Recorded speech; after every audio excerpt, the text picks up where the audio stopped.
Hi, I'm Nancy Larson, Assistant Director and member of Wisconsin's Green Fire. I'm standing here by the Brunsweiler River, not far from my home in Ashland County. It's one of the many rivers and streams that would be crossed by a proposed reroute of an oil pipeline in northern Wisconsin owned by the Enbridge company. Enbridge has oil pipelines across Wisconsin.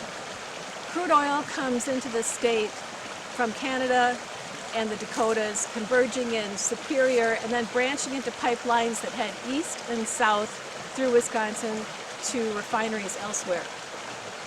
The one that crosses the Superior watershed is Enbridge Line 5. It was built in 1953 and it crosses northern Wisconsin into the UP of Michigan under the Straits of Mackinac and down through Michigan to refineries at Sarnia, Ontario. In Wisconsin, Line 5 crosses many streams, rivers, and wetlands, and it's upstream of the Bad River Ojibwe sloughs on Lake Superior, very important wild rice bed to the Anishinaabe people and often called the Everglades of the North. All of this could be damaged if the pipeline leaked, and it has. The National Wildlife Federation has shown in their study, using federal data, that Line 5 has caused at least 33 oil spills along its route and leaked 1.1 million gallons of oil. That makes a lot of landowners in northern Wisconsin nervous, not least of whom the Bad River tribe of Lake Superior Chippewa. The pipeline currently runs right across their reservation on lands formerly leased by Enbridge. The Enbridge leases have expired across the reservation. A few years ago, the Bad River tribe started legal action to have the pipeline removed from their land. Enbridge has responded with a proposal to reroute the pipeline just outside of the reservation boundaries, upstream, but still within the Bad River watershed.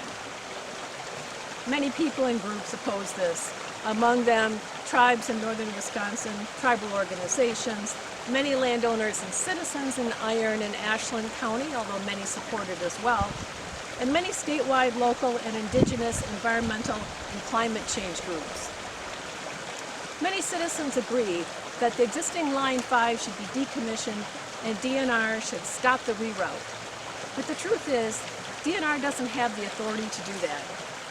Regulation in Wisconsin is complicated and often misunderstood. So Wisconsin's Green Fire had considered what to do about the situation. Our mission is to bring sound science, fairness and transparency and adherence to the law to decision-making about Wisconsin's natural resources. Environmental justice is a core value for us. Wisconsin's Green Fire has knowledge and resources that most groups don't have. Our members have worked in the regulatory programs in DNR that have to do with construction of pipelines. We've evaluated and issued hundreds of permits for waterway crossings and wetlands during our careers, and we've worked on environmental impact statements. And we've worked in resource management in the Lake Superior Basin. So our question was, what could we do to help? What would make a difference? So last fall we began tracking developments on Line 5. We also met with groups that had concerns. We decided that Green Fire could play a valuable role by helping to provide information to citizens about the complex regulatory processes. We partnered with Midwest environmental advocates to do that, using their incredibly deep expertise on legal matters and our technical expertise. We put out a series of guides on how Wisconsin regulates oil pipelines and how citizens can be involved in those regulatory decisions.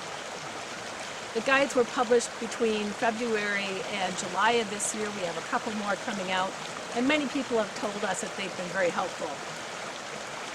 So this winter, Enbridge submitted a proposal to cross waterways and wetlands for the Line 5 reroute. These are the main permits that DNR will have for the reroute. Enbridge also submitted information for the environmental impact statement at that time. DNR requested more information from Enbridge, and Enbridge sent more in April. And in June, DNR officially deemed the permit application complete and opened the official public comment period. We began to review it immediately, but we were struck by the lack of specific information in the application, despite the hundreds of pages of material that Enbridge had submitted. The application did not describe specific plans for each river, stream, and wetland crossing. It didn't pinpoint the exact location of each crossing.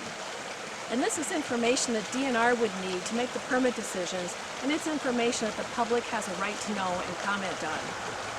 We testified at the public hearing and submitted our comments. The comment period closed July 11th. Now the DNR will oversee development of the environmental impact statement, and that could take several months. We hope the EIS will address many of the issues that we raised and others raised.